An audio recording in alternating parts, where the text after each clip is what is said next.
Assalamualaikum warahmatullahi wabarakatuh. Saya Cahira Fatmarani dari kelompok 3 akan menjelaskan studi kasus kelompok kami, yaitu Pancasila sebagai ideologi negara. Nah, kasus yang kami angkat yaitu bom bunuh diri yang terjadi di 3 gereja di Surabaya pada tahun 2018.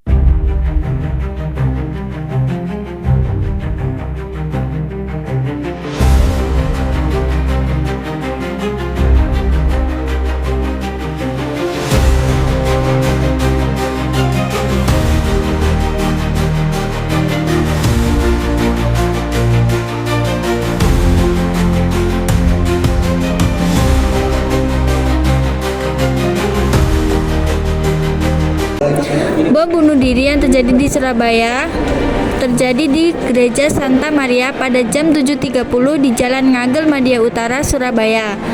Tak lama kemudian, selang 5 menit, terjadi lagi ledakan kedua, yaitu di Gereja Pantekosta di Jalan Arjuno. Dan yang terakhir terjadi ledakan di Gereja GKI Jakarta di Jalan Diponegoro.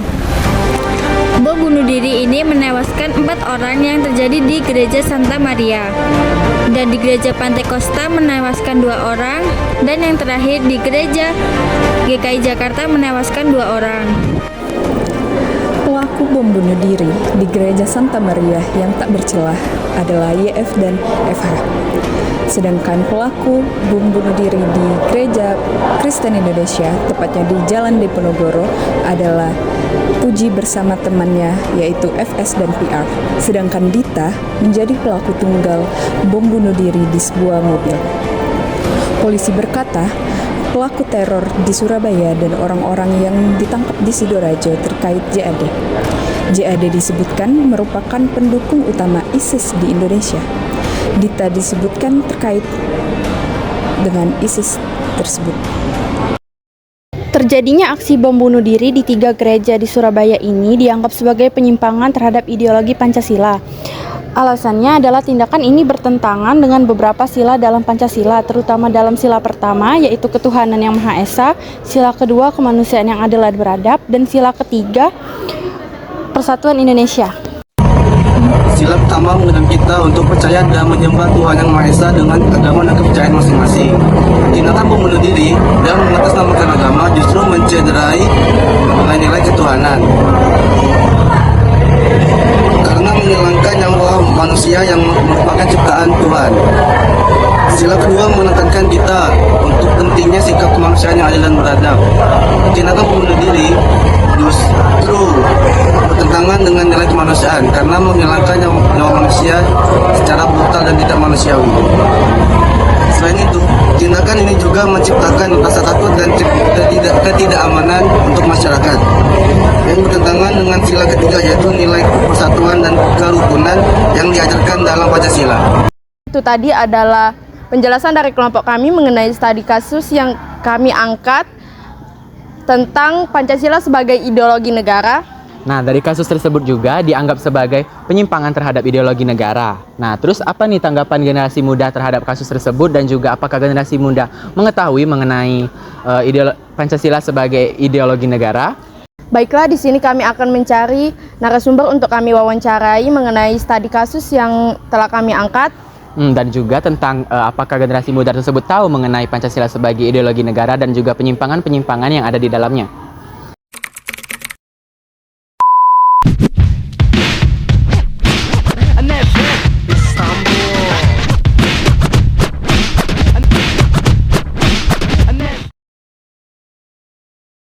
Halo semuanya. Nah, di sini saya sudah bersama narasumber yang siap untuk diwawancarai dan ditanya-tanyain mengenai materi kami, yaitu Pancasila sebagai ideologi negara. Nah, oke, sebelum itu boleh perkenalan dirinya dulu. Perkenalkan, nama saya Karina Haris dari program studi arsitektur 2024. Nah, oke. Kamu tahu nggak nih, Karin, mengenai tentang kasus bom bunuh diri di 3 gereja yang terjadi di Surabaya pada tahun 2018 yang lalu? Tahu. Nah, kalau menurut kamu apa nih tanggapan kamu mengenai kasus tersebut? Menurut aku sih kalau kasus ini tuh bisa terjadi karena adanya intoleransi ya. Kasus ini juga tidak hanya merugikan untuk keluarga para korban saja, tapi juga untuk bangsa Indonesia sendiri karena terjadinya intoleransi ini menyebabkan kayak karena kasus ini juga bisa mengguncang toleransi yang menjadi ciri khas bangsa Indonesia itu sendiri. Nah, kalau menurut kamu nih, apakah kasus ini tuh termasuk pelanggaran terhadap ideologi Pancasila dan juga nilai-nilai Pancasila? Kalau menurut aku sih kasus ini tuh jelas melanggar ideologi Pancasila ya, terutama juga bertentangan dengan sila-sila Pancasila, terutama sila pertama itu kan ketuhanan yang Maha Esa. Ini tuh karena dia ngebom gereja berarti dia melanggar toleransi antar umat beragama. Yang pada sila kedua itu dia tuh mencabut nyawa manusia secara tidak manusiawi dan tidak adil. Untuk kasus sila ketiga itu dia merusak persatuan dan kesatuan yang ada di bangsa Indonesia ini sendiri. Kenapa sih kasus kayak gini tuh sering terjadi di Indonesia menurut kamu? Kalau menurut aku sih dia sering terjadi karena ketidaksadaran atau ketidakpedulian terhadap toleransi antar manusia ya, terutama antar umat beragama. Nah, kalau kayak gitu penting nggak sih kita sebagai generasi muda tuh untuk memahami Pancasila sebagai ideologi negara dan juga mengimplementasikan nilai-nilai Pancasila dalam kehidupan sehari-hari? Kalau menurut aku penting, soalnya Pancasila ini kan menjadi pedoman hidup bagi masyarakat Indonesia ya, untuk selalu berperilaku toleransi, adil, dan juga berkemanusiaan. Nah, jadi menurut kamu apa sih yang bisa kita lakuin sebagai generasi muda nih untuk mengantisipasi agar kasus tersebut tidak terulang lagi? Menurut aku kalau agar kasus ini nggak terulang lagi tuh misalnya adanya edukasi Pancasila tentang nilai-nilai Pancasila, terus tuh penggunaan media sosial dengan bijak dan pemberantasan radikalisme. Oke, nah jadi itu tadi ya tanggapan tentang narasumber mengenai materi kami yaitu Pancasila sebagai ideologi negara dan juga studi kasus kami yaitu bom bunuh diri yang terjadi di 3 gereja itu. Oke, terima kasih ya Kak Arin atas waktunya, sudah meluangkan waktunya untuk diwawancarai mengenai tentang studi kasus kami dan juga materi kami. Iya, sama-sama. Oke, sampai bertemu di lain waktu ya. Iya. Baiklah, saya Alifa. Di sini saya sudah bersama narasumber yang sudah bersedia kami wawancarai. Boleh perkenalannya dulu, Kak? Boleh. Halo semuanya, perkenalkan nama saya Rindu Mahia Putri dan rekan saya Muhammad Faiz dari Prodi Pendidikan Fisika dari Fakultas Keguruan dan Ilmu Pendidikan. Baiklah, kita langsung aja ke pertanyaannya ya, Kak. Boleh. Kalian pernah dengar nggak sih tentang kasus bom bunuh diri yang terjadi di gereja di Surabaya pada tahun 2018 silam? Kalau Rindu sendiri sih pernah dengar, kalau nggak tahu kalau Pak Is. pernah sih, tapi nggak terlalu tahu juga. Ya nggak terlalu ngikutin, tapi pernah dengar di TV. Oke, apa sih tanggapan kalian tentang kasus ini? Menurut kalian nih, apakah kasus ini termasuk pelanggaran terhadap ideologi Pancasila atau nilai-nilai Pancasila? Sudah jelas pasti iya ya, karena itu benar-benar di luar, kayak benar-benar ngelanggar nilai-nilai terhadap Pancasila gitu. Kalau Pak Is, Ya benar, sama kayak yang dikatakan Rindu tadi. Oke, kalau kayak gitu penting nggak sih kita sebagai generasi muda ini untuk memahami Pancasila sebagai ideologi negara dan mengimplementasikan nilai-nilai nilai-nilai Pancasila di dalam kehidupan sehari-hari nih? sudah pasti jawabannya iya, karena nilai Pancasila itu kan bukan kita belajar aja, bukan sekedar materi atau pembelajaran dalam sekolah, tapi juga harus diimplementasikan dalam kehidupan sehari-hari. Menurut Kak Faiz? Ya, sama. Oke. Baiklah, last question nih. Menurut kalian apa sih yang bisa kita lakukan sebagai generasi muda untuk mengantisipasi agar kasus ini tidak terulang kembali di kemudian hari? Kalau menurut saya sih, kita harus memahami konsep-konsep dari nilai Pancasila dan mengimplementasikan dasar-dasar Pancasila. Kalau menurut Rindu sendiri, yang pastinya kasus ini kan bukan melanggar nilai-nilai Pancasila saja, tapi juga menurut agama itu sudah dilarang. Jadi mungkin menurut Rindu di dalam diri seorang itu harus lebih menanamkan nilai-nilai agama juga, dan juga mungkin pemerintah lebih bisa mengatasi nilai kemiskinan di Indonesia, karena bunuh diri juga bisa disebabkan karena faktor ekonomi maupun sosial. Oke, itu tadi adalah wawancara singkat dengan narasumber Rindu dan Pak Is. Mungkin sekian wawancara kita pada hari ini bersama narasumber Rindu dan Pak Is. Terima kasih sudah meluangkan waktunya untuk diwawancarai. Maaf telah mengganggu waktunya. Saya akhiri. Wassalamualaikum warahmatullahi wabarakatuh. Jadi di sini saya sudah kembali lagi bersama narasumber untuk ditanya-tanyain dan diwawancarai mengenai Pancasila sebagai ideologi negara dan juga pelanggaran terhadap ideologi negara nih. Nah, boleh perkenalan dirinya dulu? Oke, perkenalkan nama aku Carlos Ridwan Tabu Bolon. Kalian bisa panggil aku Carlos. Aku dari Fakultas Ilmu Komputer, Prodi Teknik Informatika. Nah, kamu tahu nggak sih tentang kasus bom bunuh diri di 3 gereja yang terjadi pada tahun 2018 yang lalu? Oke, untuk kasus itu sendiri sih sempat booming ya, dan aku tahu kasus itu dan sempat repost di IG.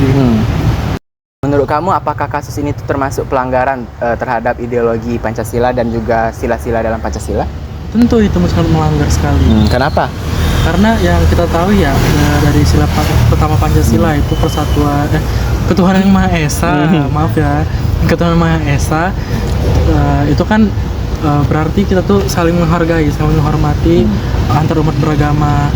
Nah, dari kasus tersebut sih itu sangat melanggar ideologi Pancasila dari sila tersebut, karena itu mengganggu waktu mereka beribadah sambil ngebunuh masyarakat, orang-orang di gereja tersebut. Kalau kayak gitu, penting nggak sih kita sebagai generasi muda tuh untuk memahami Pancasila sebagai ideologi negara, terus juga mengimplementasikan nilai-nilai Pancasila tuh dalam kehidupan sehari-hari?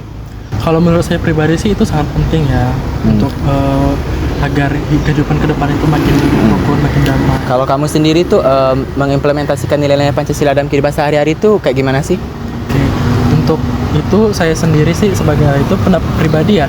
Menurut saya pribadi, saya sudah menjalankan untuk mengimplementasikan sila pertama tersebut. Khususnya kayak saya sendiri, saya beribadah dengan keyakinan saya sendiri, terus saya juga menghargai teman-teman saya yang berbeda keyakinan, terus tidak mengganggu jam ibadah mereka. Seperti itu saya sendiri sudah melakukannya. Ya. Nah, terakhir nih, menurut kamu apa sih yang bisa kita lakuin tuh sebagai generasi muda tuh untuk mengantisipasi kasus tersebut atau kasus yang tadi tuh agar nggak terulang lagi di masa depan? Oke, untuk kasus tersebut, bagaimana generasi muda untuk menghadapi atau mengatasi kasus tersebut itu balik lagi ke pribadinya masing-masing. Kita sebagai generasi muda sudah seharusnya untuk menyadari tentang pentingnya kasus ini. Terus kita juga generasi muda harus mulai dari sejak dini kita mengimplementasikan nilai-nilai Pancasila tersebut, bukan hanya sila pertama tapi semua sila di Pancasila. Betul. Terus menurut saya pribadi itu seharusnya pihak sekolah atau sekolah tingkat dasar itu harusnya sudah mulai membuat pelajaran tentang nilai-nilai moral dan etika yang diajarkan sejak dini agar kedepannya semakin bagus lagi. Nah, itu tadi nih tanggapan dari narasumber kita yaitu Carlos mengenai Pancasila sebagai ideologi negara dan juga tentang studi kasus kami. Bagus sekali ya tanggapan dari saudara Carlos ini. Oke, terima kasih ya Carlos sudah diluangkan waktunya untuk diwawancarai dan juga maaf ya mengganggu waktunya. Ya, semoga kita bertemu di lain kesempatan. Oke, terima kasih. Kesimpulannya adalah Pancasila sebagai ideologi berfungsi sebagai arah ataupun petunjuk bangsa Indonesia. Sama halnya seperti kapal tanpa kompas yang entah di mana arus membawanya. Republik ini juga sama hal seperti itu apabila tidak ada petunjuk, yaitu Pancasila. Dengan nilai dan kedudukan yang tinggi di dalam Pancasila, maka haruslah kita lestarikan nilai-nilai maupun komponen-komponen tersebut dengan melestarikan melestarikan nilai ketuhanan yang terkandung di dalam Pancasila tersebut. 2, nilai kemanusiaan. 3, nilai persatuan. 4, nilai kerakyatan. Dan yang kelima, nilai keadilan. Jadi, pada intinya, marilah atau haruslah kita lestarikan nilai-nilai yang terkandung di dalam Pancasila. Karena ideologi Pancasila merupakan ideologi yang mencerminkan kepribadian bangsa Indonesia. Baik, sekian, terima kasih.